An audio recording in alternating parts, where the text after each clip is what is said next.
नमस्कार, मैं हूं आपके साथ मयंक। आज 10 तारीख है। पिछले 12 घंटे के अंदर ईरान अमेरिका से जुड़े, जंग से जुड़े सारे अपडेट्स मैं आपको बताऊंगा।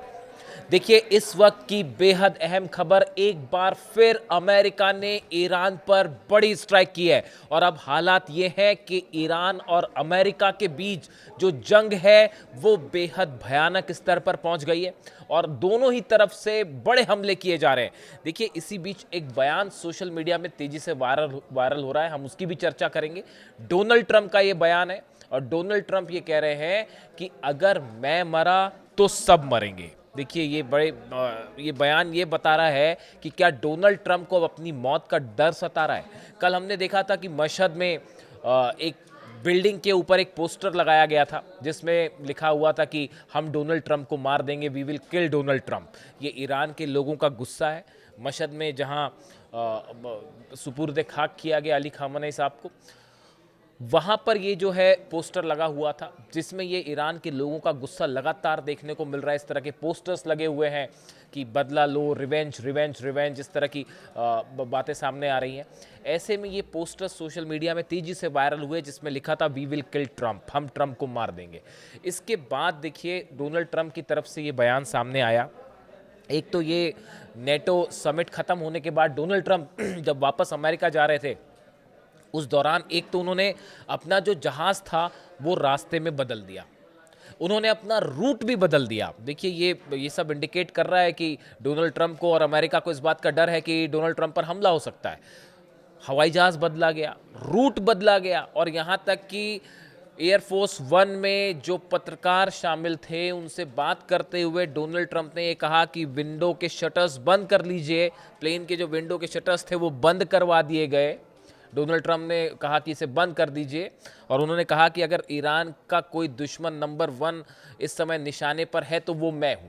ये डोनाल्ड ट्रंप का कहना था कि अगर ईरान के निशाने पर कोई नंबर 1 टारगेट ईरान का कोई इस समय है तो वो मैं हूं, और अगर मैं मरा तो आप सब भी मरेंगे, मैं मरा तो सब मरेंगे। इस तरह की बात डोनाल्ड ट्रंप ने की। अब उनका ये जो डायलॉग है वो सोशल मीडिया में वायरल हो रहा है और इस तरह की चर्चाएं शुरू हो गई है कि क्या डोनाल्ड ट्रंप को अपनी मौत का डर सता रहा है। ईरान के 9 करोड़ लोगों का जो गुस्सा देखने को मिला और जो जंगी हालात हैं, उस बीच में क्या डोनाल्ड ट्रंप पर हमला हो सकता है, इस तरह के सवाल उठाए जा रहे हैं। हम एक बार फिर से आते हैं जंग की तरफ। देखिए, जिस तरह से हमले हो रहे हैं ईरान पर, गौर करने वाली बात यह है कि ये जितनी स्ट्राइक्स हुई हैं, तीसरे दिन लगातार ये हमले जारी हैं। बीती रात हमले किए गए। ये सारे के सारे हमले, इनका जो मेन टारगेट है, आप देखिए, हॉर्मूज के आसपास हमले हो रहे हैं। बंदर अब्बास को निशाना बनाया जा रहा है, खर्ग आइलैंड को, केशम को, अबू मूसा को, चाबहार पोर्ट को निशाना बनाया गया। इन हमलों का नेचर क्या बता रहा है? इन हमलों का नेचर ये बता रहा है कि शायद अमेरिका एक बार फिर ग्राउंड ऑपरेशन की कोशिश कर सकता है और खर्ग, केशम आइलैंड या अबू मूसा आइलैंड, ये 3 में से किसी एक आइलैंड पर कब्जे की कोशिश हो सकती है। देखिए, जो अटैक्स होते हैं उनका नेचर ये बताता है। कल तीसरा दिन था, तीसरी रात लगातार ये हमले किए गए। मिसाइल, स्टॉर्महॉक मिसाइल से ये हमले किए गए, फाइटर जेट से ये हमले हो रहे हैं। 190 लोकेशंस पर जो है वो हमले किए गए थे। इन सब हमलों के बाद जो एनालिसिस निकल के आ रहा है, देखिए, हमलों का जो नेचर होता है वो ये बताता है कि सामने वाला जो हमला कर रहा है उसकी मंशा क्या है।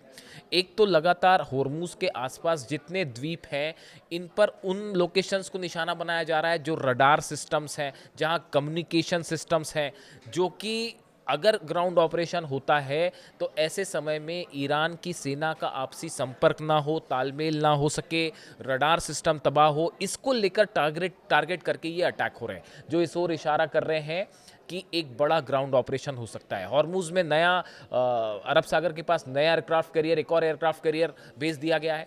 इसके साथ ही रिफ्यूलिंग टैंक्स जो हैं वो हॉर्मुज के ऊपर लगातार उड़ान भर रहे हैं ताकि अगर प्लेन से जो अटैक हो रहे हैं उनको हवा में रिफ्यूलिंग की जाए। बड़ी संख्या में F-35 जेट्स की तैनाती की गई है। कई अरब देशों के बेसिस पर F-35 का मूवमेंट एक बार फिर देखने को मिल रहा है। और यही वजह है कि ईरान की तरफ से बड़े हमले जारी हैं। बहरीन में 5वें बेड़े के हेडक्वार्टर को ज़बरदस्त नुकसान पहुंचा है। जो खबरें हैं उसके मुताबिक जुफैर और शेख ईसा बेस पूरी तरह से तबाह है।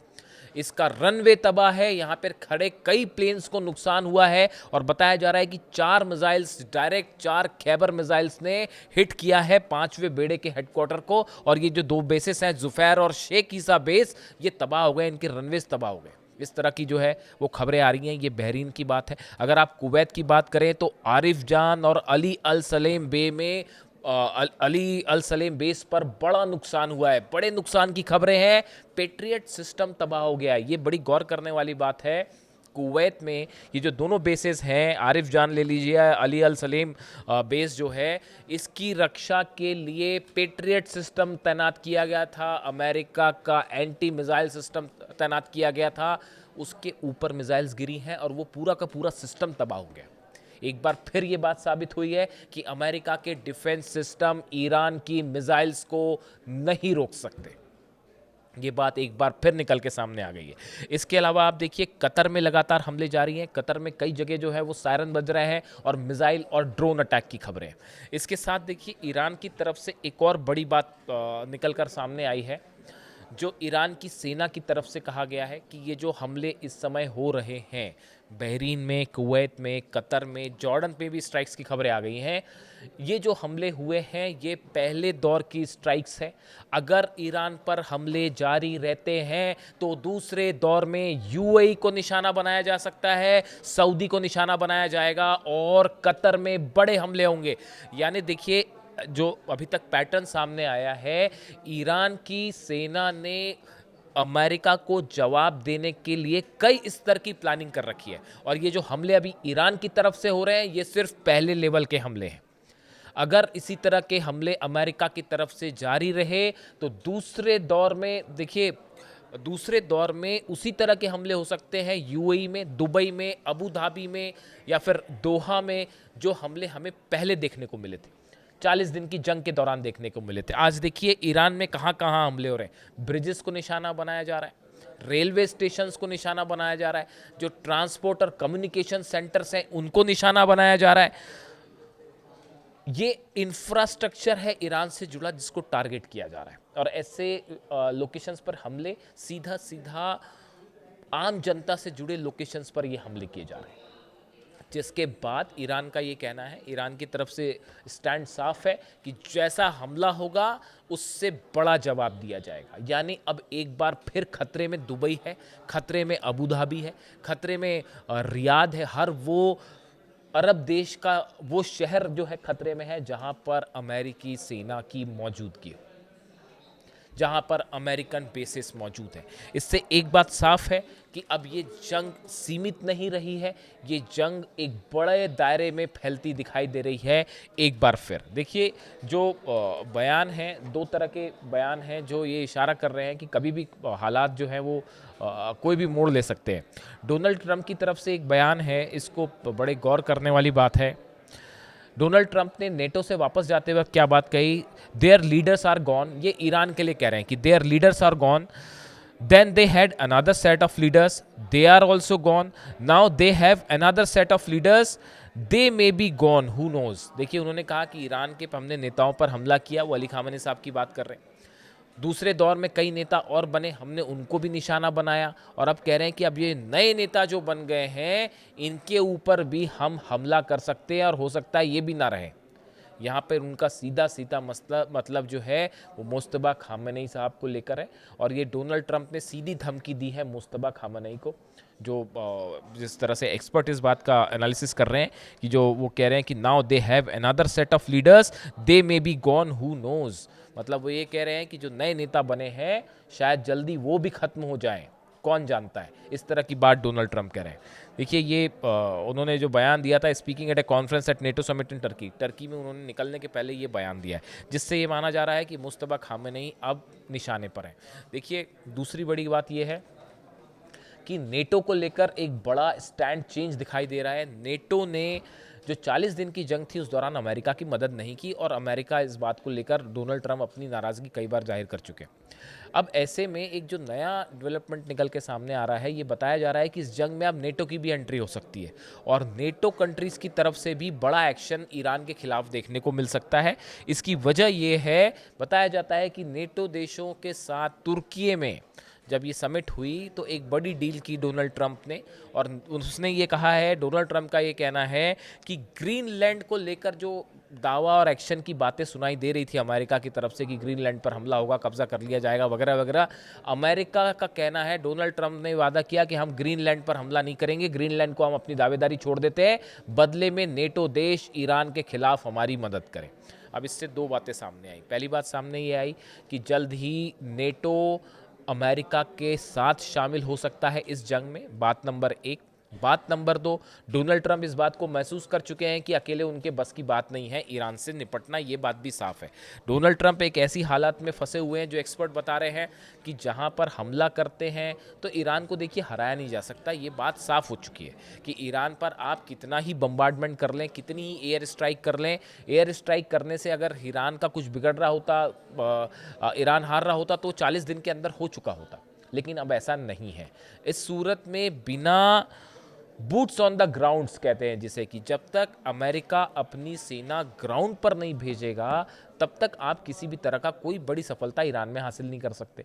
अब जब ईरान की सेना कह रही कि we are waiting for you, हम आपका इंतजार कर रहे हैं, आप हिम्मत करिए, खर्ग में अपने सैनिक उतार के देख लीजिए, चाहे अबू मूसा पर उतार के देख लीजिए, चाहे बंदर अब्बास में, या जहाँ पे भी अमेरिका के सैनिकों ने एक भी कदम रखा तो उसका नतीजा ये होगा कि एक भी सैनिक को वापस नहीं जाने दिया जाएगा। इस सूरत में क्या किसी तरह के बड़े ग्राउंड ऑपरेशन की प्लानिंग है डोनाल्ड ट्रंप की, और क्या अगर ये ऑपरेशन होता है तो ये अमेरिका के मिलिट्री इतिहास की सबसे बड़ी गलती और भूल साबित होने जा रहा है? क्या बड़ी संख्या में अमेरिकन सोल्जर्स की कैजुअलिटी हो सकती है? इस तरह की तमाम बातें सामने आ रही हैं। दूसरी तरफ देखिए, एक और अहम खबर ये है, ये बड़ा डेवलपमेंट था जिसके ऊपर मेरी नज़र थी, मैंने जब तक इससे पुख्ता जानकारी नहीं आई तब तक ऐसे मैटर में बोलना ठीक नहीं होता है। बुशर में बड़े हमले हुए कल। बुशर वो जगह है ईरान की जहां पर रूस की मदद से न्यूक्लियर पावर स्टेशन चलता है।